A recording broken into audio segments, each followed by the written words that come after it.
بالله من شرور أنفسنا ومن سيئات أعمالنا من يهد الله فلا مضل له ومن يضلل فلا هادي له وأشهد أن لا إله إلا الله وحده لا شريك له وأشهد أن محمدا عبده ورسوله صلى الله وسلم عليه وعلى آله وأصحابه ومن اهتدى بهداه وسلم تسليما كثيرا إلى يوم الدين. أما بعد إخوة الإيمان السلام عليكم ورحمة الله وبركاته. عندنا على موضوع رجال على كلارني على نتيجة نلابه ولوبيا تبرئ ورد بسمة هانتي من موضوع ما يقول الواجب علينا نحو الرسول من واجب دومين كلارني نلابه باوين في نلابه الله عز وجل ولا مؤني لما بسي الله عز وجل إن في هذا المبدو إن في بدون أولو الأزم أرد بيت المجهمة به إن في محمد هذا درجة عندها إبراهيم عليه السلام درجة إدابة موسى عليه السلام هذا درجة تتبع عيسى عليه السلام هذا درجة نايبة نوح عليه السلام هذا درجة رجالها كان كوني جوابا أولاً وربيع بمواجب دومين إن الجلبة كلارني على نلابه أولاً التصديق بهم بأدم أجوجون إذا كلا نلابه بات واتو نلابه بين عندي إن دم كبات سينودنا الله نلي ببواري هاهم بي الله من نلي بهاهم بمبين والإيمان بأن رسالتهم حق من الله عز وجل إنه نجوب فهين نلال مبدو غونغا دعها الله واتو ناك من في بي الله نلي بدو الله من نلي به ورودي دا بولسي بي أدم أجنود دا غوندي نبي نودنا يبون نلال مبدو غونغا دعها الله عز وجل فمن كفر برسالة واحد منهم أو كذبه أو انتقصه فقد كفر جنتا كاتو غدو ففراني نلال غوتو ندر نلابه مالبو فيو ني غوتو ندر نلابه mallabo usti daraja mum hagi o watte o kefero goto nder mabbe hade de be Allah limti men bino gasen jowo Allah wolu men inde be Qur'an nen kato godo hufrani goto nelal goto nder mabbe o wi kay Allah ne lay annabi Isa alayhi salam mallabo laade annabi Musa wi Allah ne lay dum mallabo fewni moy annabojo may fewan mallabo usti daraja mum fakat kafara o hufrani nelabe be fuma be hujjamay dume Allah wi kazzabat qawmu nuhin al mursalin himbe annabi nu fewni nelabe himbe mako fewni nelabe kambe mo be fewni annabi nu alayhi salam be fewni Allah wadi ne ka fewni go be fewni mo be fewni nelabe be fuma be don hujjaron ayron modi be hosiri hujjiri tauhid be wito go be fewni nelabe goto ni o fewni nelabe be fuma be fajala mukazzibina aljami' rusul Allah wadi himbe annabi nu alayhi salam ha ayro be fewni nelabe be fuma be ma annahu lam yakun rasulun ghayrahu hina kazzabu yake Allah wadi be fewni mo waydo himbe mako fewni mo way sari jaban gomodo wala annaboje fere ko artimo mo alani la himbe annabi adam alayhi salam o yibi be hawa ko mabbe be den pado to kidina mabbe dugu junere be do lawol langol ni kala be be acci lawol darti ngol lawol Allah azza wa jalla Allah ne li annabi nu alayhi salam kon arande jone labe amma labi mako fewni ne labe ni kawto go do fewni ne labe goto do fewni ne labe pat ida bol ma de ko wajibi do men hako lara ne labe annahum addul amana annabo be fuma be hokki amana je be alkotiri be Allah be yottinan dina may bako e mayro be yottinel lama be timni be yottinel lama bananu hani amana be alkotiri be Allah may be yottini wa balaghu risala be yottinel alal washil amal bananu hani yottinire no wete bananu hani yottinire allazi taqumu bil hujja wato ko watta hujja do takle kapat nelal may yottiri bawi gonio be wolwani himbe may nani ko be wi imma himbe may jaba malla bo be may sala amma be wiya annabojo wi hude be famay ko annabojo may warata ko to annabojo may wi hude famay bo be jamtani annabojo may famtina be don to be redidabe nen ka baawo be gondina be fuma be andane le mabbe do dum gonga daga Allahu azza wa jalla tata hufrana goto nder mabbe to be redidabe may do be hokki amana jibe ko alkotiri be Allah be wari be yottina nelal mum do be yottini be yottini nelal bana no hani yottinire dede ko hujja timmata do takle bay gonyo ko fota wiya hande masala ala sabilil misal Allahumma sallallahu alaihi rasulillah bi sani qaumihi hande do ni ha mendo goddo wiya kanko do famay dina Allahu azza wa jalla do ngam be yotti mallume do wawata yottini gon transmettu goje mallume wawata don hadi mo famu godina o fewan ko mojo na banina banni do kam banni annabo ndo si a sedana be hokki amana be yottini nelal bananu hani yottinire yottini go bo je hujja darata do majum ka pat be timmin wala ko be rammidi ko pedal annam akmalul khalqi ilman wa amalan tobbere tata be nelabe do be fuma be kam ɓurduɓe timmedam ha takle Allah pat ha andal be hutirgo be andal may wato andugo Allah na andal gal science gal kujeji duniya non la ha andal ko larani hala ko ko larani Allahu azza wa jalla defte de Allah may benelal gal Allah may yerbiri be do majum be famtina yimbe do kamen urdube timmugo andal wala bana be andugo Allah eno bo harewgo Allah bo wala mo yottibe ala sabil misalo so annabi Muhammad sallallahu alaihi wasallam o wala na fuga ko sema ko pangam jutugo darde be wi'a monio endo hore malo wi afala kunu abdan shakuran mi ngam Allah may purni am do takle pat Allah may hokki am nelal Allah may wadi am do protege am yedata Allah azza wa jalla bana an wala do kany wadi mi retira Allah be may ne kam won mo tibena annabi sallallahu alaihi wasallam do wara na fa masalan goddo wari yaktimo sahabo jo wari yaktimo tamma o jangan hisbere wala tura kisbe jeri tati o timmini bagara yen o dilli ali imran yen o dilli nisa darnde wore ana me jango darnde wore kisbere na e fu meda judo de mere to ko to meri mi kamere anay de kanyo hollata mane labe kam buri til go takle pat tim go takle pat ha andal andugo Allah wa azza jalla be hulugo Allah wa azza jalla be kutini go be ko andi fahin kambe munazzahuna lil kadhib kambe be sana ma be fu be wala mo fawada wal khiyana be zamba wal kidmani be nyukin gonela de rabe ko laran hala fewre en do fotti do maji wala annabo jo fewata enen go gal zamba bo wala zamba mun wato yecca mun hunde nanon de woni warata ko wal kitmar be nyukin gwandal nyukin go dina Allah azza wa jalla kanyo burna patu tay be mari mushkila sufiya mari mushkila be himbe sunna ngam sufiya kambe ama be dina timmata be ama goddo fotti be annabi sallallahu alaihi wasallam tinizi de be fotti go annabi sallallahu alaihi wasallam bawo ujunere be temerre mala bo temede didi o fotti be annabi jo ko annabi ma be o fotta be mo do ujunere be temere didi masala o fotti be ma ko hokkimo salatul gongol fere o wi mom don nyukkini gol be don sigi gol jotta ka ayake an on jotta ka hani gol nafa yotti kaymi ummi daga arabi saudi mai mi ummi daga ha madina mi wari fotti ma tinizi mi hokki mangol yawi be kangol bo gol qur'anu ci Allah hokki ma gobo kany ko kullugo qur'anu re den an en rebirta Allah do be wi kay salatul mai gol jangata gol der second sappo malla bo second no gas gol qur'an mai ujune jego nana dum dina Allah bay goyta ka annaboji ma kanko yimo wala deftere bana mare on bawo ujunere be temede de lo fotta be ko defere bo kadum o transmitter message ba gonga fere yahudu me ayahu matuni himbe be acca jango qur'an kam ba qur'an ka sai godo labdon jangata qur'an jenge salatu fati masalan timone salatu fa allahumma salli ala fati limawlid wal khatim li sabana nasr bil haq wala jila salaka musaqim wala yaqad min daril azim wadi se gonno gasa do qur'an qur'an ujune jego to a jangi bani fotta be ta jangi qur'an ujune jego qur'an ma do hakkilo nangana to a wari a wi aybe be ma kay noyno a wirta aybe awte faamu gon noyno do wurita qur'an a faamata on annabo ndo wala mo yukkini dal kayo annabi sallallahu alaihi wasallam to wada o wi'a himbe kaza be mo nashadu sahabu pat to wi hunde be nashadu naka gal ballagta risala min do sodi min fuwa min ayottini nelal wa addaita al amana hukki amana ka alkoti be jawmira mara ayoti hukki amana mai wa nasata al umma nasani ummato rende fumare a hullinde ko nafata de kañum annabi sallallahu alaihi wasallam wayno mi acce hunde non de famdi patto de baddina mon aljanna de jeytan mo de sinami dume de holli mon de hunde boto de nasinan mon yite de jeytan mo aljanna mi rentini mon hunde mai hunde ko de yere o wi allahumma fashad to be mo min jeji annaka ga balagh risala wa jeytal amana wa nasata al umma wa kashafta al umma wa jata fil haqa jihadi wi allahumma fashad allah sayyidu hajatu wada andika annaboji wala ko yukita law hasufiya kam be dina timmata maɓe ko de annabijo ka wato o wanga wiya mon dina je yake oka amati jani salatu fati ɓuɗo qur'an ujune jeego ɗo na jam ɓawno ibrahima goɗɗo feere bo wangi ɓawno ibrahima kawlaka kanko bo waɗi o wini o kanko on hisni annabi ibrahima wulugo ha yiite yake allah sakki yake ɓe sakki ɗum nder yite kanko hisni nastu wulugo kanko on hisni annabi yunus yake liɗɗimo ha sakkinama nder ndiyam ɗo kanko on hisni ɗum mayugo liɗɗimoɗa ɗum min wurtinimo soofimo ayuba alayhi salam o nyawi min on yamɗitinimo kanko bo yaɓe ɗo yuɓɓamo bate o ma hana dina sara ɗo on kanko bo hollima o moƴjo o allah on jonta ɓe aranamo mawlidi ma ko ɓe mofta yimɓe ha stade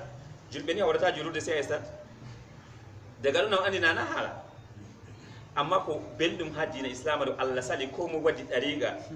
ko luti ɗariga annabi sallallahu alaihi wasallam lawol nalol annabi sai o wi'a ɗariga wayne to be ma dariqa tijaniya naqshbandiya shazaliya qadiriya muridiya alla salini ko dum wi'a dum lawol annabi sallallahu alaihi wasallam tare mi virza mo to shehu joma moy no wi'ata ma shehu kam min ka shehu ma tijani an ka shehu ma moy mi ka kawlaka nyas kan ko mi tokki wato ha sofiya dina timmata hala kitman wadde ndo wala hala do enen julbe kam en dejo ini annabi sallallahu alaihi wasallam o yottinelan ka fuma ka daga o maye to si nu ina bandi do tata mar se ko amaju bako annabi jo mayo o yottinelal pat to nini ya jo ini annabi jo yottinelal ne ka fama ko yottinelal annabi jo muhammad sallallahu alaihi wasallam hayoti ka yoti ngawre me fu annabi jo fotte be fotte be muhajiru de bantahi o yillan be asare silima hadir wari yillibe yande mawlidi annabi jo wari be délégation bana maga mede be malaika be sahabo en on jaba bo be wiya se on jaba ngam mo jibbon hala be jaba annabi jo minuit annabi joti hala ahlan minuit annabi jota damo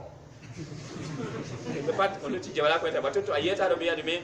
wato imana kuma yota ayyamo annabi jo be yata mo seto ayuti on wayno na ayuti ayyamo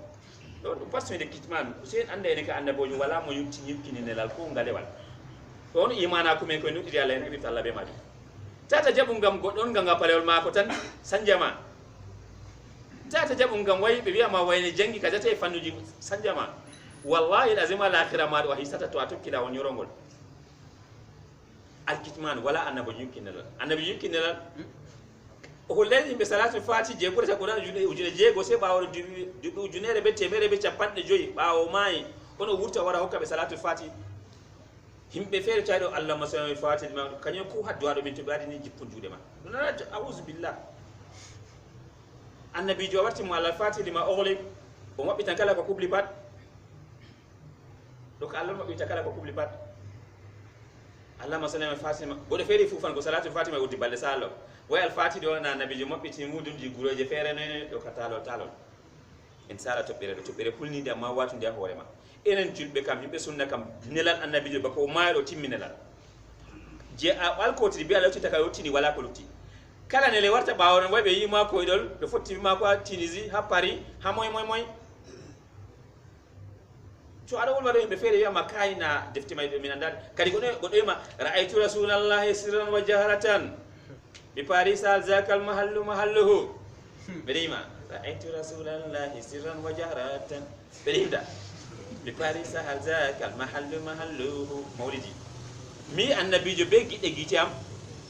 be sirri be suri fa o yi annabi jo Paris o bi kan ko faydi mo ko di annabi jo Paris dum wuro ma ko na daw ase ma yottane min hanga wonde fugo do bare be men o yi annabi jo sidi min de yam min de tabi ma ko min kam ono o tan fama Allah renin annabojo pat ko mo yontinel bako ma to nasiyatu barzakhiya do bo kanko be meti wurti ka timmi na bane be wala wiya ma way go de fere yilliya na annabi mo wurti jungo ma mi ko safote be jungo wurti ofni mo jungo do kana na kay fi hanga wori be bandu ma ko pat be yimo wonga godo ha makka woni wurti jungo tan dum kay fe woni waje mi bay gonga ni sakri wotko sakata men de bona ga warti jungo tan a wajira be may goddo wi mo banta yimo moy minen biya minen bingel ya fenda minen biya wi yimay nana jarano to fer bo keddi mo fere bo moy badde choke ga yi jungo annabi jo wurti ofni godon dum kayefi kana ni kana wurtigo mako andu mako pat wara gawde buri kayefi to kana yenade mako wurti kana haydinay ko bu yadi ko damo ngawde rewon do ci ay acca talo jannata boye wato kuji sufiya do mari batte hamen masin to afudde go be ma e wamta kay tay famugo ne tay famugo fami andi dum fewre jabata dum fewre won dum woni fewre dikana dina islam timmay Allah alayhi akmatu lakum dinakum bi timmu dina mon hande onon julbe ayi dina timmay fewna Allah wayna wadu mamta alaykum ni mati waraditu lakum al-islam dinan ndega to annabi jo mai bawon Abubakar Siddiq Umar Usman Ali ridwanullahi alayhi mai wala ko wadda ta dina do ko dum jaba kambe fu wadda ta ko wala kam dikka se nudina al-islam do ne la dume bako annabi jo mai do ne al-islam ka patimidi kanyo sama firdi do pat annabi jatina be mal virdi pat ji annabi jon Allah rene de ka hasifa de gwanna bondo alkitman annabondo yukintade me nelal wa taksir be fil balagi be dam be di gwayti gonelal to be nayabe annam kanu rijalan be fuma be worbe wa anna Allah lam yakhussum bi tiba'in ukhra ghayra tiba'il bashar annabondo wala dabiya Allah ki be kulut dabiya bi adama en jangire ko dinama ana basharun min do mi goddo banamon annabi wi allabi annabi ci himbe min do mi goddo banamon mi firata mi wara tidisi mi firata mi wara ngawre mi mayan annabi ne kam na mayata ana basharun mislukum mi goddo banamon yuha ilayya annama ilahukum ilahun wahid ko do wahya ma do am ko sadiran be mon ni min ka wahyu jippanan am an go wahyu jippantamon do wotan annabi wala ko sadiri be men dabiya bi adam woni amabe balhum yat'abuna be soman wayjuuna be nanan weedo wayamradun be nyawan wayamutun be mayan amma bi annabi jo kamayata kadi o hade jewoni be urtata be yiyamo sey hamen do way sili himbe be bonon non amma fani to ndu gomtaka hala maru sadi no wadi pandu famata ndu andi du fewre on ndu andi ndu nani ndu andi du fewre ndu jabata fewre bema karama wala karama annabi je burdu do alquranul karim dande do nikat islam do ne ka sai andande annabi ndo wala ko be sendirbe be me sai Allah sufti be hokki be nelal wa anna la yamlikuna shay min khasa'is ilahiyya be wala bo hiraroji Allah wato ko laran hunde ka hertorama Allah wala mabbe masalan to hosi deftere burda masalan en pani andi de imbe do manande nde wartiti annabi jiro Allah on fa inna min judika dunya wa darrataha mulina mulay annabi jo am sahu duniya be l'akhirah pat nde sahuma anasna janna muayidi anasna ite muayidi na kan tan wa min ulumika ilma Allahi wal qalami don der ande ko Allah andi ma kala ko Allah windi rawu mafus pat warti annabi jiro moy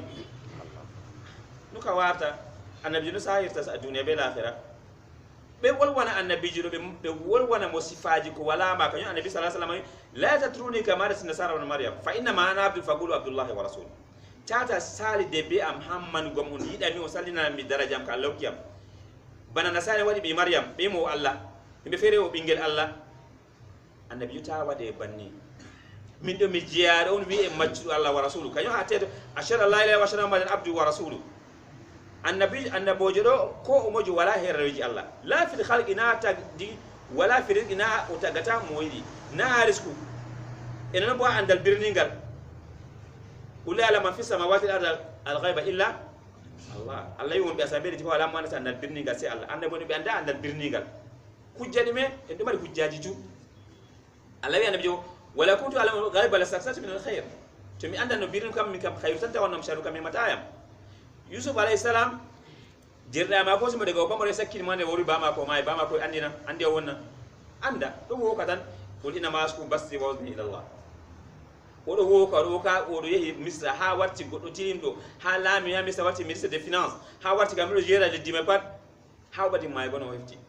bon baawo do non o hefti amma na o fiide jono hefti malla bo hefti holli ma ndabo anda birniru law hande to abi goddo anda birniru goddo jabatama o wiyama mi ha moddi boyne o yecci am kaza may bolati o bingel shedan tan dum bingel shedan de jurnangel bude no bikon shedan dum e jurna kon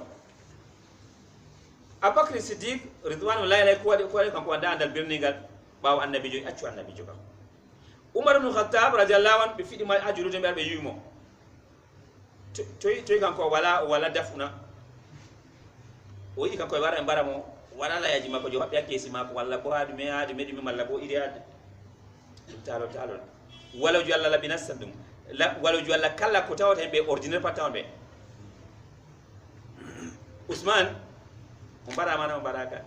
Ali ibn Abi Talib la Hamza ni daga annabi Hamza do mana baraka sabon tini be Jafar do moy do kon barama e ko wadi an kata be fidi abiata way hunde fere waran protéger jama Allah bi yobba do abingel shedan jurnangel na malaika yu mata daga sama ngawara protéger jama ando kam mo ndo wala protéger jama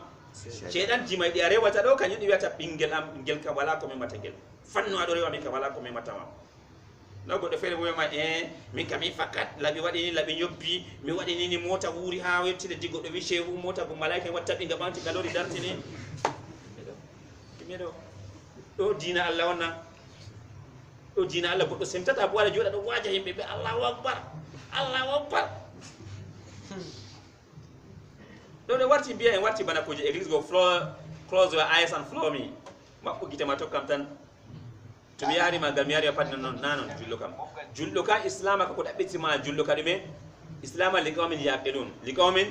yatafakkarun himɓe hutata hakkilo mum law jaɓa islama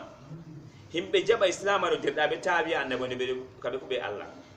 malla ɓe mar sifaji moy Allah kamɓe ɗo ɓe ɓiɓɓe aada bana men Allah on wi ko sendi ɓe be men ɗume wahidu wahene ɓe wayanta luttuɓe eno noon toɓɓere ragarere annala eɗon ɓe mojisati bahirat Allahu azza wa jalla sembiniri annabonde ɓe mojisaji banguɗe be ayaji je hollata kamɓe ɗo ɓe gonɗuɓe haade de koɓe waddi kañum Allah hokka ɓe mojisaji ngam to ɓi adamajo wari laari kala annabojo pat koɓe ɓuuri andugo yaake mon Allah hokkatamo mojisa irin may Isa alayhi salam yaake Allah yeri moɗo yaake maɗo yimɓe développé a médecine machine kañum Allah waddi hunde feere ko ɓurata médecine yuhil mawta goɗɗo maya o wiya o yeƴita ɗum wayrul akma wal abras goɗɗo ɓe tagirimo ɓe kuturu ko forta juuɗe mum kodi ɓe kosɗe juuɗe ɓe kosɗe pat goɗɗo yiyata o waɗa ɗum yiya nabo opération nanoy nga ha holla ɓe ɗo daga ɗo ka ɓuuri médecine ɗum kam ɗume ɗum muisa daga Allahu azza wa jalla eno noon Isa alayhi oɗo Musa alayhi salam yake may sironi ɓe lolliri Allah wa hokki mo sawro sakkina moɗa boɗɗe pat kañum siro pat nuɗɗi ndi wi kayo kana siri annabijo Muhammad sallallahu alaihi wasallam himɓe andirama be fasaha ngam en andi en ɗo mari ashirul jahili yimɓe amen ɗo jangade ɓurna pat wonna wakkati ma ɓe janga shirul jahiliya ɓe janga shuarau nabiga zubiyani moye khalila uja sifara woɓe sifa mbal yimɓe pat ɗo sitiɗo jooɗi koko won toon wala sifa ala pucci haala ɗume ɗume haala jeenuji haala mbal defte may shirul jahiliya na banena yake may ɗo to yake may ɓe ɗo waɗi compétition kala araɓe na woni pat ɓe mofta yake may ɗo ɓe wara ɓeɗa compétition moy gagni mo shir mum gagni pat ɓe hosa deftere go ɓila kaaba kañum wata mo walla ka to saɓa defte may jeeɗiɗi nde islam wartay ɗo pat baɗɗe mere islam a yeesi ɗum na woti hadis ol wi ala mo walla ka to saɓa na ɗo ɗon nde ka yake may ɗo ɓe andi shirul arabi ɓe andi wato langue arabe ɗo kañum Allah hokki annabijo Qur'an mo nani de pat wiya ɗo ka fakkat na ɗum si na ɗum jimi na ɗum siri ɗo fakkat bolle ɗo ka ɓuuri ɓiɓɓe adama kañum Allah wiɗi men ko ɓiɓɓe adama pat fotta no waɗum ɗuna qul la tamati insu wal jinni wala yatu bi misli hadha al-Qur'an la yatuna bi misli wala kana ba'dhum li ba'dhin zahira Allah ko ɓe pat moftan duniya pat mofta waɗa bana Qur'an ɓe wawata ko ɓe wallotir dow maɗum ne kada on en wi toɓɓe ko wajibi dow men nelaɓe ɗo en gondina annabo en ɗo en nuɗɗina nelamaɓe ɗo daga ha Allah fakkat to goɗɗo hufnani goto ni hufnani ɓe fuu maɓɓe enen noon ɓe hokki amana ɓe hotti nelal bana no hani hottinirte dede ko hujja darata dow takle kamɓe on ɓurduɓe takle pat andal ɓe hutinirgo ɓe koɓe andi may kamɓe bo ɓe senaɓe ɓe fuu maɓɓe ɓe fewata ɓe zambata ɓe yukkinta nelal ɓe rambiɗay bo ha ɓe rambiɗita bo yottingo nelal kamɓe ɗo ɓe worɓe ɓe wala ɗabi'a sifa Allah ko petel ha maɓɓe be may ɓe timminiri babol moɗo hande en janga haala imanu bi nabina Muhammadin sallallahu alaihi wasallam en ɗin go ko larani annabijo men Muhammad sallallahu alaihi wasallam ɗum wajibi yajibul iman wa shahada bi anna Muhammadan sallallahu alaihi wasallam rasulun min indillah ɗum wajibi gumuɗin go e tabbitin go ha ɓernde mum tamara se ko sam annabijo Muhammad sallallahu alaihi wasallam Allah nelimo bo himɓe ɓe fuu maɓɓe Allah wi inna arsalnaka bilhaqqi bashiran wa nadhira min ɗo min nelima ɓe gonga nelal maɗo fakat daga ha min ngal ummi min nelima ɓe kuje ɗiɗi a waggina himɓe a sendira himɓe na bana hande wajuji warti yimɓe wiyama yimɓe kamɓe kaɓe wajan amma kamɓe ka bushra tan ɓe sendira himɓe aljanna haala irin waggine ɓe haala yiite woɗay haala jeenu woɗay haala liwar woɗay haala nasugo secte woɗay kaɓe golwata haala may eyi ɗo ka waddallure saka ummatoje ɗo ka meman blesan himɓe jur ɗo ka sey ɓe sufta ko welata yimɓe ɓe waja himɓe na banina ɗo nder himɓe kamɓe wiyama kamɓe wajan sifaji jeego tan ɓe saltaɗi kañum woni dina Allah pat annabi bashiran wa naziran o sendira be aljanna o waggina be yiite kaza to mbaɗi o nana belɗum ha duniya mon e noon bo haala akna bo nda ko Allah hokkata mon hokka mon aljanna o waggina bo kaza bo ɗum gedda to neddiri Allah be may ɗo Allahu azza wa jalla nda ko yengitata mon daga duniya to on tubay bo haala akna bo nda ko Allah hokkata mon aljanna Allah rene Allah ya fayin Muhammadun rasulullah Muhammad o ne laaɗo Allah Muhammad rasulullah wa annahu khataman nabiyyin annabi sallallahu alaihi wasallam kan ko ragare annabo en wala nabiyya ba'dahu wala annabojo warata bawa mako annabojo wana risalatu amma nelal mako bo ngallu hubi himbe fu annabojo pat nana do Allah nelal annabojo pat hay ummatore mum le mum tan kayen lari annabi lutu alayhi salam kanko be ibrahim alayhi salam e wadi zaman gotel kayen de malaika do wara yago halka himbe annabi lutu alayhi salam yetti annabi ibrahim alayhi salam o suklani be o wulani be nagge de be nyamata o hultori be mon min do Allah ne de amin da ko mi yata mi wala kulli ma annabi woni wadan zaman gotel ko pat le mum fere fere amma annabi Muhammad sallallahu alaihi wasallam alani ma ummatore pat annabi Isa alayhi salam en wi be mu'jiza mako do pat yake fere debbo fere hosi bingel mum wari wi mon o nyawda bingel mum o mo nyawda ta bingel ma o mo annabojo on ta na annabojo kam tanga yani o mo lam ursal ila khilaf bani israila dalla ala ne sai ha yahude el majibun ala ne liam donc de kam pouvoir mako be miracle ji mako pat hato wata do jif entan wata do len gol fere amma annabi Muhammad sallallahu alaihi wasallam ma be pat to alare banni mai daga composition sahaba ndo atawa Bilal al-Habashi Bilal africain don Suhaib romain don nasarajo don européen atawa Salman al-Farisi go de perse iranien don atawa banni be hawri be Abubakar al-Qurashi donc composition sahaba mai do le ipaddo awra sun daga yakame don hollata ma annabi sallallahu alaihi wasallam ma ummato de fuma mare wa muqtada hadhi shahada sayyiduguma alanili annabi Muhammad sallallahu alaihi wasallam pat onela daga Allah do wajiban ma kuje dume amma da kuje nay kam to wala do ni ka seedugo ma de an Muhammad rasulullah do ni ka woko na kisi to gote wala ni ka dume seedugo ma Muhammad la timide ta'atu fi ma amar aran me ka do tan annabi kala ko umri pat kala ko umri ma wadu pat awada umri ma julu ajula suma do tan saroji ma do tan saroji ma kala ko annabi umri ma pat dume minani mi jabi e watasdiqu fi ma akhbar goni goma kala ko wecci ma pat hakuje birni di annabi jocci me to goddo mando malaika ni watta hosa yum mu'min dano be wayi ajaba e to goddo may do be jamta godda gabire ajaba no danga wadirta sira don ton dume aljannati wan nar kala ko annabi jocci be hunde gondin tede pat se bi adama di wada noy gondina watina mana an huwa jazar e dayto kala ko annabi ju hadi be surungili be pat tata bade kaza pat sai goddo bi adama ju dayta to dayta dume ne kadume ni goma ko mama rasulullah dume la handoton wa Allah ya'bud Allah illa bima shara nabi sallallahu alaihi wasallam tata o rewira Allah bo sai be ko annabi jo waddi do on e wi to bere mawde salori men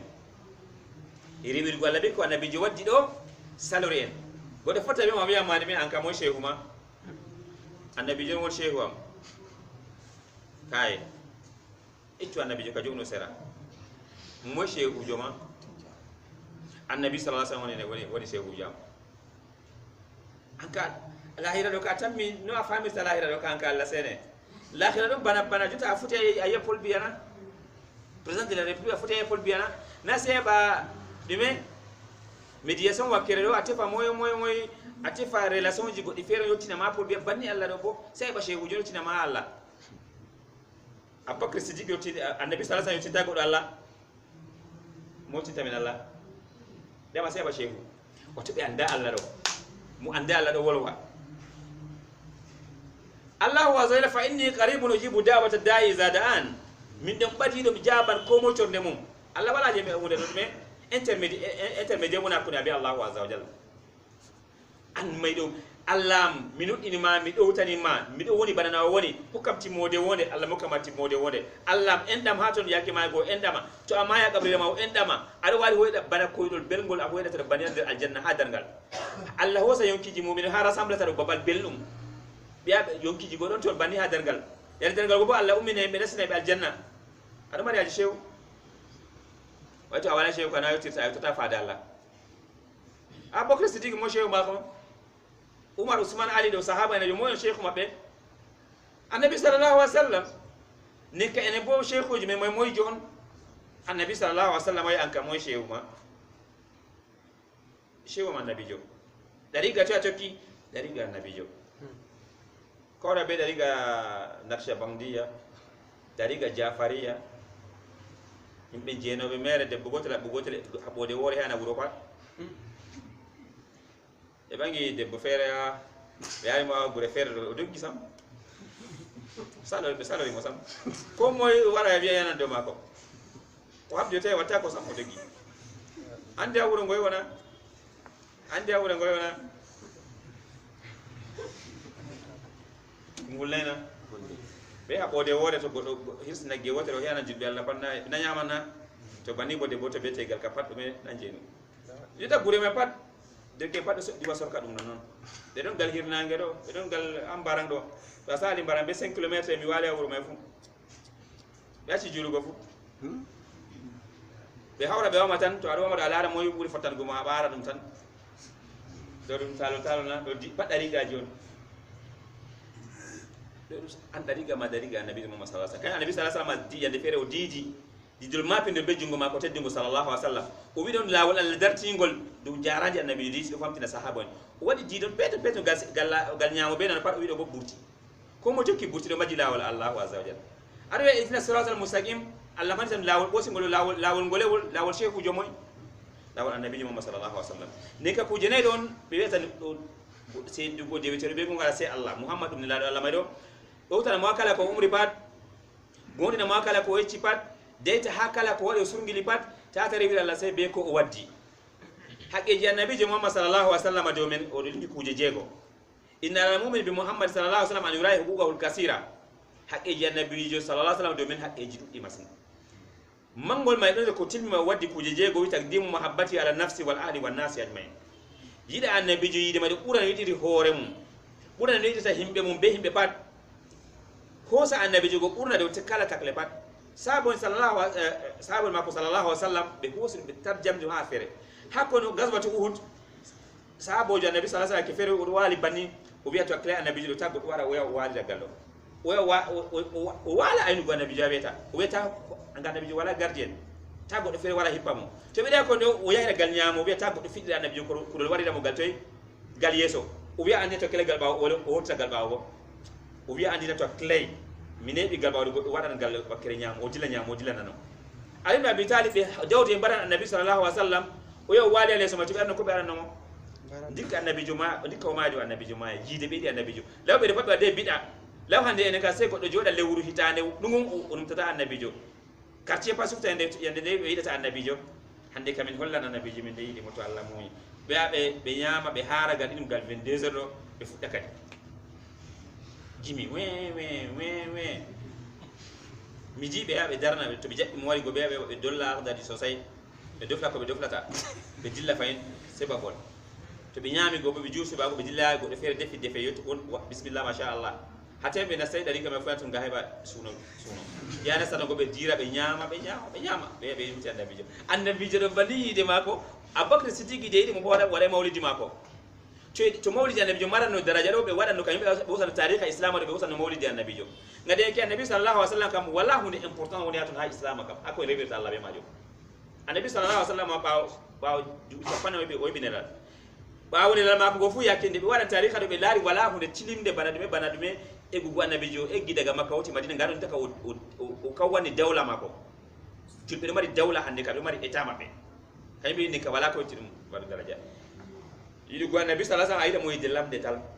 e wiidi go mo ko limtino hato go en non ta'atu wattiba wa ta'sibi do tan go annabi jo hakala ko umri par wada e tokkugo mo e yaktugo mo daga kala ko fi rasulullah uswatun hasana en yakta annabi jo hakala ko wari pat ajuda banano juliri ananga banano nangiri asuma banano sumiri a rewiri Allah banano rewiri junta masalan hamo kama misal hunde gotel ni annabi sallallahu alaihi wasallam o wiiro be to on tasbire be ko limon nga Allah jaman di jangal di wolwan mi rewiri Allah mi sendiri Allah be koli abiya goddo fere mata bi gol mako me compteur magazine do fali jungo mako o fali jungo mako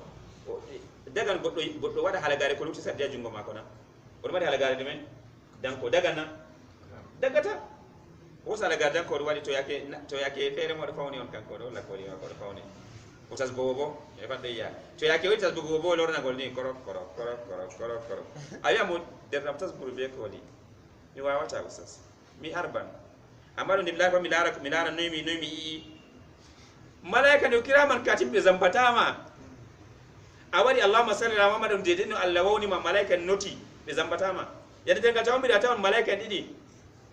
waja kun nafsi ma sa'ibun wa shahid goto malaika jogi dossier ma complet ko arewri allah pat be gede adira la pato atu bay ma de do vindi to atubi go bodo be de wilama o yugi dossier ma goto bo kugal mako dume o yarate baba rassemblement ha Allah moftata takle patita mo zambata ma kiraman katibin tiddi be bindo be na malaika no takala ko wadi bannan dimi haje o wiya ma min kam tasbirigo kam tasbira mi acceta annabi je boya tasbira be dime be ko mi wawata annabi je bani tasbirta aliya kai mi wawata mi wadan tasbirgol gol pan mi fawna gol mi wada tasbirgo fere kama je tijani go dan temer ron na bani na tasbirgo je be tutuji do na temer ron na o ya yemi min kata tasbirgo sunna wato itti tutuji gada mera tasbirgo sunna ron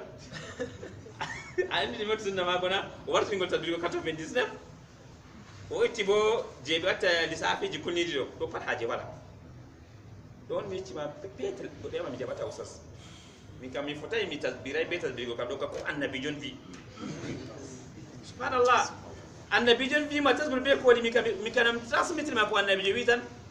ajaban mahalama ajabata mahalama wallahi alazim ko meccata mon de dabe ko salore be fam godo be tammato goddo yecci ma annabi jo fi ajabi de wurko walliti goddo may e mi kam andi to arabi Allah be mi do mani barjari amma to asali bo allokata barjarje transmit go mi yotti ma dume nilal kanyon atawa hadisi jahidi annabi jetti men yadde dangal goddo fere wara annabojo ko goddo goto jabane mo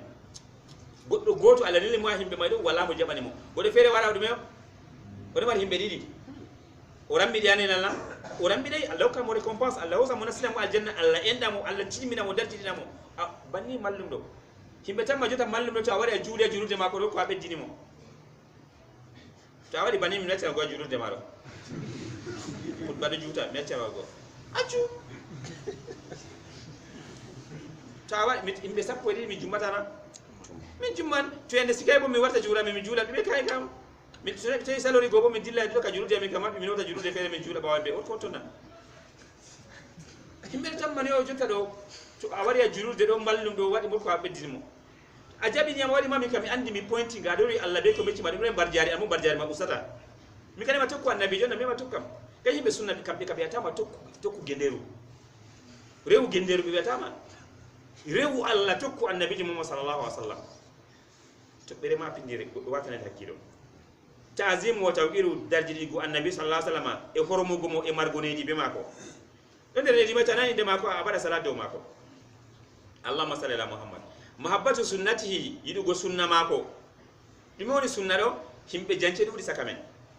kanko tamma sunna be farilla dum hunde goto ma mitimine farilla ni masa konta mi wada dume sunna di do ka dum mustalah himbe fiko meta sunna farilla ganya dum gida dum do ka mustalah himbe toy himbe fiko ko wete sunna qawlu rasul sallallahu alaihi wasallam wa fi'lu wa takriruhu wa wasfu al khalqi wa khuluqi umro ya annabijo wadi hunde annabijo umri hunde goddo wadi hunde may hayso annabijo yankirayde e sifa annabijo may tagdi mako be girku mako do beta sunna ne ka sunna kam kanyum weti hadisi je nabi jahidi do beta dime sunna ne ka sunna kam hadisi je dime kanyum annabi wa ma yatiqu anil hawa in huwa illa wahyun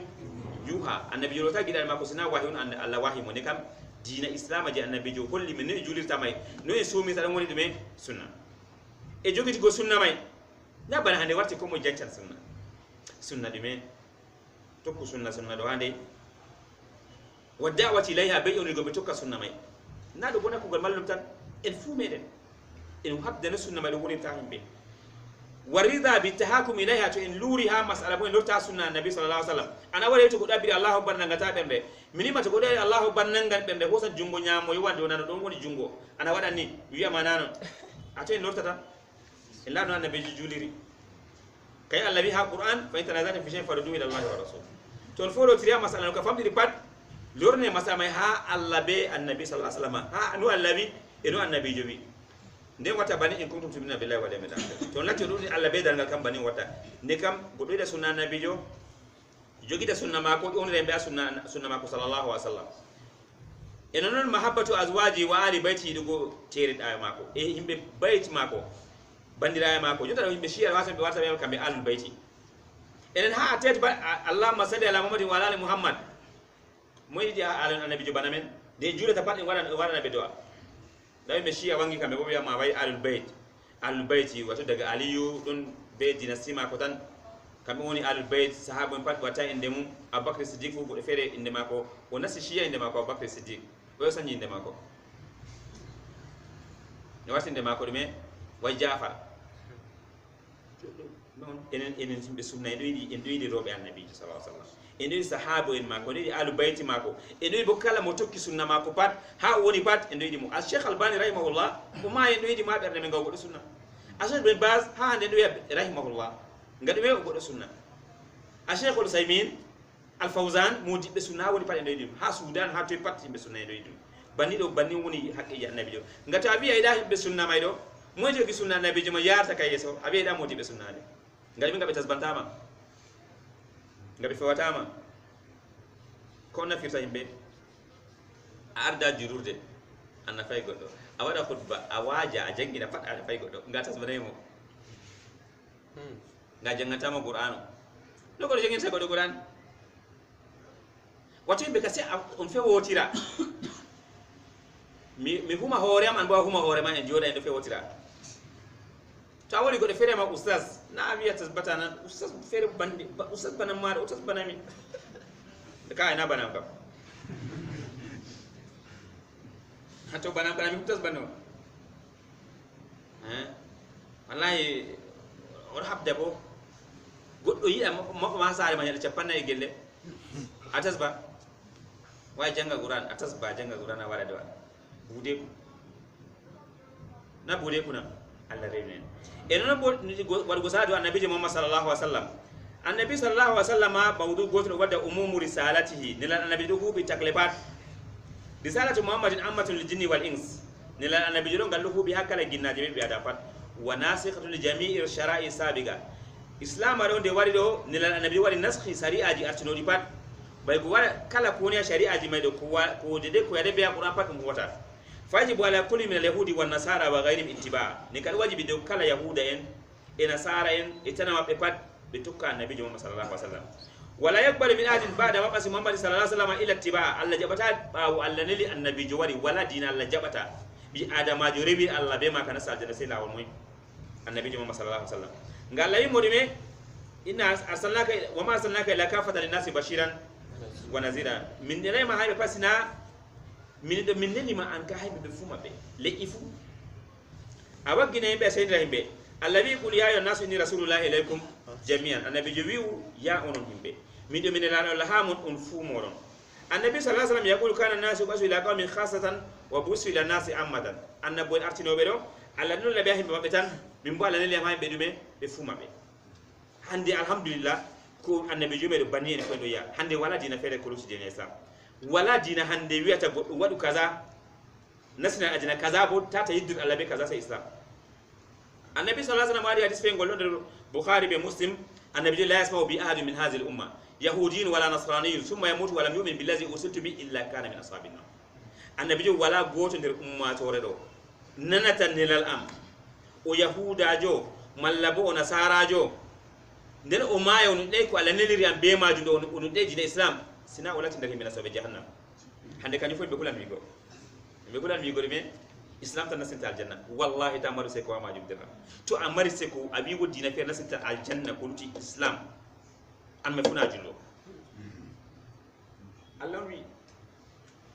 wa man ibtagha ghayra al-islam dinan falan yuqbala min wa fi al-akhirati min al-khasirin Allah ko mo da beti dina fe o rewiri Allah nga o nasa aljanna dina bona dina islam Allah ma jabanta mo dina sam ha duniya e hala akhira bo der himina sobe yite hande do fu be kulan mi go ina wieta banni imbe jurula na wulata wala way foti de kati naji parna sina aljanna sifa banni on nasallallahu salamata wal afiya ko annabi jude banni ha dargal wala dina nasita aljanna bi adama jariwirta Allah nasal janna sai dina islam ha dargal bo jirabe khatmun nubuwati bi muhammadin sallallahu alaihi wasallam allati milli annaba ko be annabi Muhammad sallallahu alaihi wasallam kay video nane do ko je sufiya der jimbe be wona be man la timmay mi kam janga salatul fati ga ko wadi ko janga tangol ko ni tasbatangol shewo mati jannu vi kanko bo wato hebi dum o fotti be annabi jotti ni zeno ci mongol ni mo jangangol kala kikide pat e kala subaha pat to a jangi wol marra gote ɓurana qur'an ujune jeego a jaɓa bo banni to a wi ko ɓurta qur'an do a moyjo allah qur'an ure ɗo wol ko ɓurata nde marra ko fotata be maɗema ɗon na on hande ka ko ɓurata nde ujune jeego kanjum bo a remirti allah a jooɗi an ka korok korok ɓawa sira korok korok aɗa waɗi ti si danejum kañum bandi ka feere taari lekkol dere min woni wallahi on ɗo ka annabi wala daraja mum ko petel ko waɗi a wiyata bandi min kadi annabi tapi jurude ɗo borte meɗen noy ko a koko ɗo ɓuuri borjena leppel ɗo ɓuuri borjena dartiɗine mo lesaɗa waɗa tapire ɗiggude ni on jo ina newto wari o wera toon ɓes nako ngara to ɓe mo a koko ɗo ko waɗa hifnere makko o jaɓata ko suuɗe ɗo jaɓata law kañum ɓe wenirta annabijo ha julurde annabijo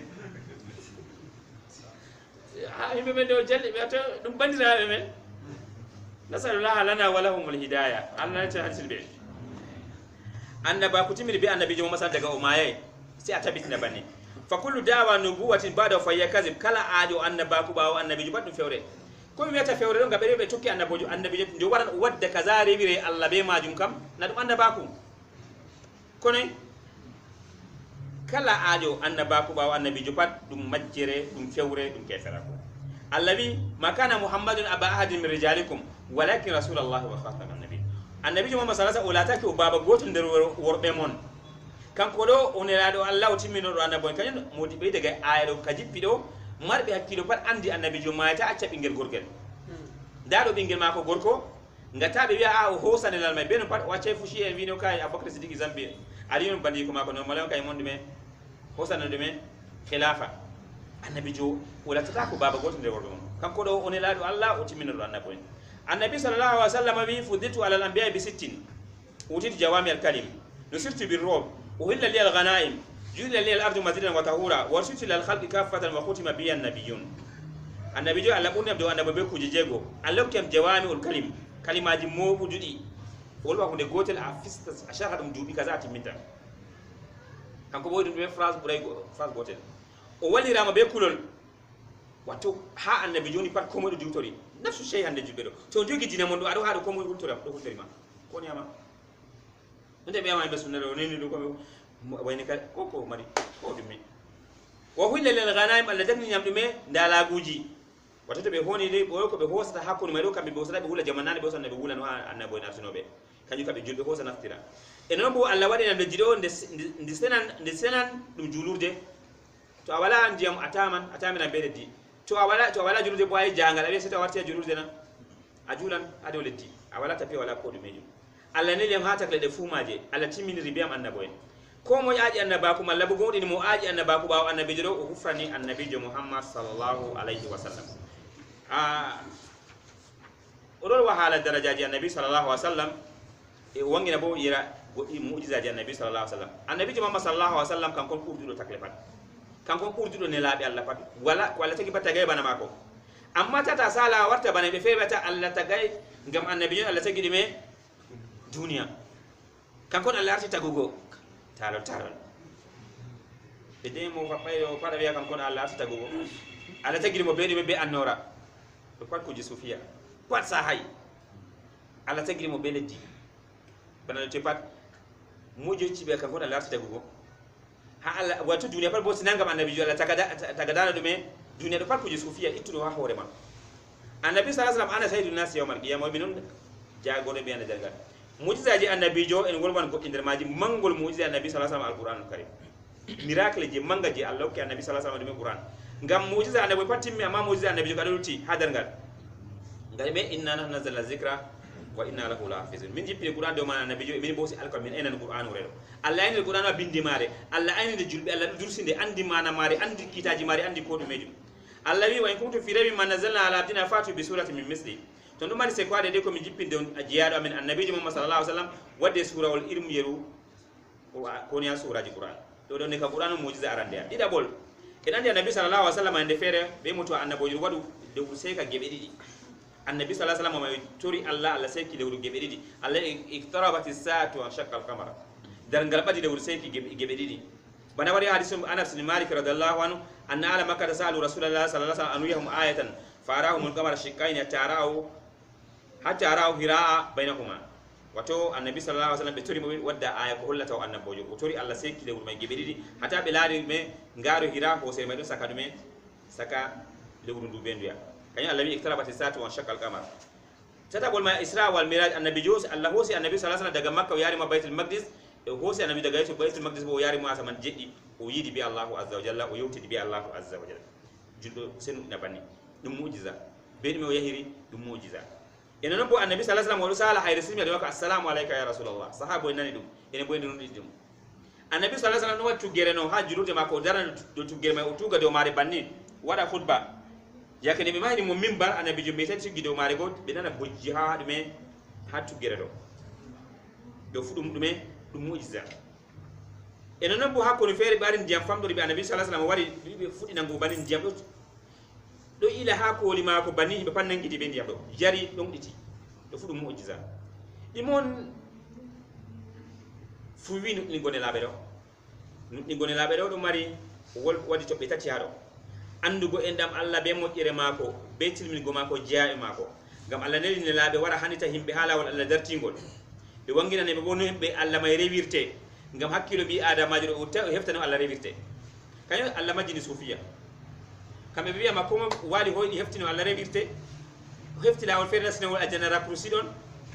kanyon ɓurata saklugo amin goɗɗo feere cheikh wangol ngam feere nga anda ko yari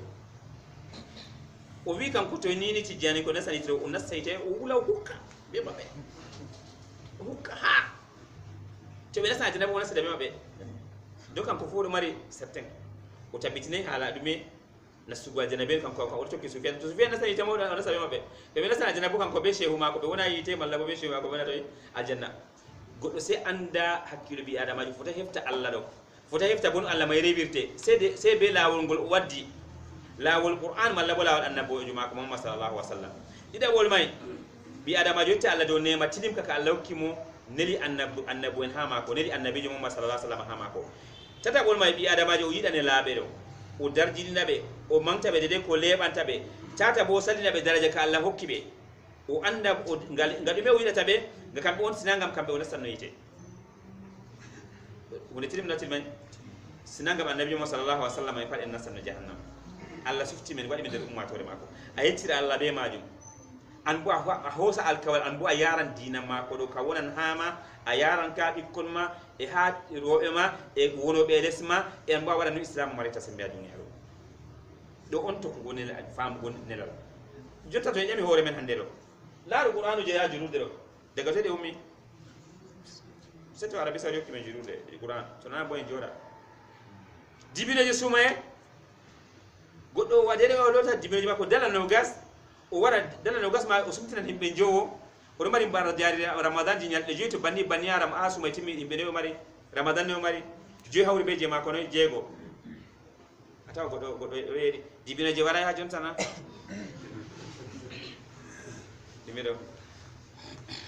ɗime ɗo to a wata sahello to a soodi balet may ɗo noy won nder may capannayyi a waddi himɓe capannayyi sumti aɗa mari mbar jaari sumayɗe may capannayyi e nde waɗa noon banda ma to a ɓeddi hunde ferde ma heɓi banan ɗo to a soodi ɗo jedal no gas o ayɓan tati may ɗo ta uni tati ayɓan noy jeenayyi waddi o gotel himɓe jeenayyi sumtini amma goɗɗo waɗa saba dibi noon go fu ɗon dijiba husina leyda ha nder leyda ni cefa ngata waɗa ni husina fayin ngata ana dari a jurum ɗo a wala dibinore a wala ndiyam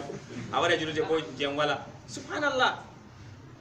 amen ɗo noyi haala men ɗo kam ini ɓoɗo goɗɗo ma o numan kanko ɗo hoosa masala bana qul huwa allahu waɗa o laata tafsir may ɗo o laata ɗo woodi o waɗa photocopie waɗa o senda yimɓe nan malla bo haala no ɓe jurita may ɗo tan waɗi o waɗa photocopie ma waɗa senda yimɓe sam yo kamin fu wartan oustas mi wattaka yettigo dina Allah ɗo tokkugo annabojo ɗo e fuu meɗen waɗa no islam may ɗo wonirta hemɓe yettinaniɓe sunna nabi sallallahu alaihi wasallam Allah waɗi nder himon tokkata sunna nabijo sallallahu alaihi wasallam famma dina allahu azza jalla hutinira be maka mara bo dina je Allah hokkima ɗo jogu be sembe annabijo wi addu alayha binawajis a jogo a sattina dina maɗo tata goɗɗo feere waɗa ittinama goɗɗo feere wiyama kay a yarta bindi jotta daga ciyargo bindi ɗo ayi boutique ma ka soggu ɗon kuje pat yata ɗume jogu dina ma be sembe andu ɗum ibtila Allah tokkine sunna nabi sallallahu alaihi wasallam Allah famno en Allah waɗi bonde bon haɓata no islam ɗo wonirta himɓe feere yettina ka himɓe feere na biya kugal malle men non kugal men fumere wa ta'awanu ala birri wala ta'awanu ala ismi al-udwan in wallo tira do tare be hul walla Allah famno dina mako Allah ni sene subhanaka allahumma bihamdika ashhadu an la ilaha illa anta astaghfiruka wa atubu ilayk wassalatu wassalamu ala rasulillah wa ala alihi wa sahbihi wasallam bawo timini mawdu ala kulara hala nelabe wulu hala nabi muhammad sallallahu alaihi wasallam ko juula min tijori inchallah to modi fere bijima do ya famtay nga yaw bo wolde am fama ko de fere foto jamta e go jonta kam en fati min la wotira na assalamu alaikum assalamu alaikum barakatuh mi jamu ko ala masala din ko ana on woni hala ma data ga don anna ko de fere ni modi fe don dudi hala ko anna ko na ko awanna ko de kan ko woni pani man ko no bana mojo bana khadirma ndema ko annabo en dede ko lura wala do madim nadon annabo en nugas jobe Allah wolwi ya Qur'an do kabe ne laabe be annabo en lura ka do madim kanyu do san da be inde mabbe je wari nanon bo an kanu de Allah ne li annabo ma pat wala kon do ma ngamodi be do ma ko na be do mayne fo anda do muy don ama annabo je anda do je Allah wolwi ya Qur'an précise be do kam bala se ko san de banni may amma je wala fere pour na pat masdar ma israiliya masdar habe wosbe wa annabi mari pour na pat bimena masdar ma sahata wato beta israiliya wato kuji fero jife nasindire qur'an be tradition bi wati de tafsir ay beta israiliya wato pebe gonde der tafsiru je bana iwaju masala nare der qur'an allah bi alki be pat ko bi ngena nabi no ko halki be ma iwaju don halkay koy bi debbo mako borgel mako bi de nafti osa yande mayo o foyna nangi wula tamu wujude o foyna o nyamna debbo mako do jippidu debbo mako mo la ko wada nyam sabbe debbo don wujjade me debbo ko nadi o pat do dum talo jannata boy beta israiliyat doni ka tefu ha tafsiruji labde tafsiruji sunna non be wi hala ko laara ala na boy ko bon ya ko mali na assalamu alaikum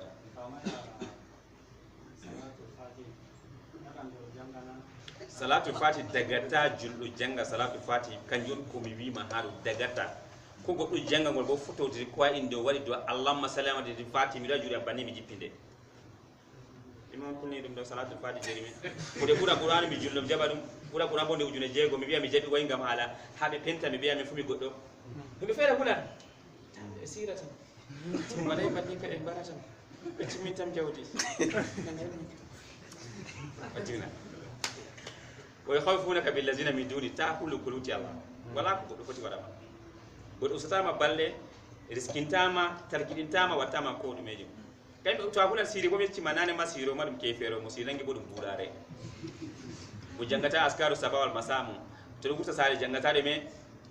jangata de wari wutugo sare to wata go jangata askar kan kona dum sare ginnaji do yada ma ko sirnanga ni be kanyum musilangi madum budare siro bodum kefero kanyu tata kulturu kanyu kam salatu fati dana dum dina Allah ajaba no ko buri qur'an mana ha ujune bo noy kayyan bo taala ngole won gollo do ka ko baba mon Allah reno to jengolu jabata dinam kana fijirta naka bilam kam nasan feram na ko mi ma do banni won Allah sene banni won ya dina Allah jabu ko mi wi ma do na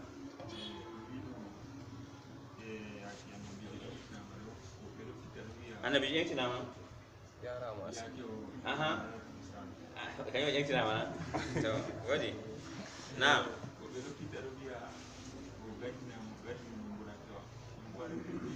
minka mimma mi tefata dimo min kam kondo kan noddi go Allah hosi mu haɗo yari mo toy baitul maqdis do kan yeyi pat buraga ma do ko wa'i ma panna to kana to abin buraga ma do bay gono buraga na mo de yonki on bay go mo de yonki toy wawi wa traverse daga makka daga haro yahatoy baitul maqdis o be bitesoy kay ɓuri hakkilo goɗo mima ɓuri hakkilo goɗo miɗi mawi gomi kam ko mi ay goɗo wato isra mi ɓuri hakkilo goɗɗo kay wata mu'jiza ɗo wato saloran ko moy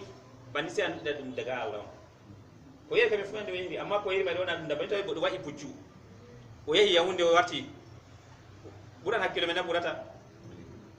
o ñalli yahunde o warti ɓe puccu kañum wiyata mu'jiza go kanjum on komi wimayɗo kay ndo yaadi ton ka wala ko mi nam ta alkohol be ko do a yenkiti sam alkohol ma fa ya ma a ayejiti an kama kati masali to kalun da za ka na ko ayejiti on to alko tibi go dana ma ko ayejiti kam do bo famtina mo mi yejiti da ko alko tibi amma mi yejiti on wadi mi waray ngari men ngam jiddo kata o alko tibi go do kadi me o hebbina kama ya lazina wana o fu be do ko bani na Magida maneli manela ya orang lain dan dia hori to hori jamina seri kaza on dia hori ala juma iti seri kaza kuma de magida kere bo iti do bo juma jema do ka burti go barkana ji bo kana tum Allah ni ala juma inela ma hama ko ayeno danila o hokki ala jibo banano ngal woni a hori o lodo sahi ma fere kam do kana tum Allah ni ala juma inela ma ko o barkante jo bani do ka tilim dum na Masa soal goto len juya inshallah.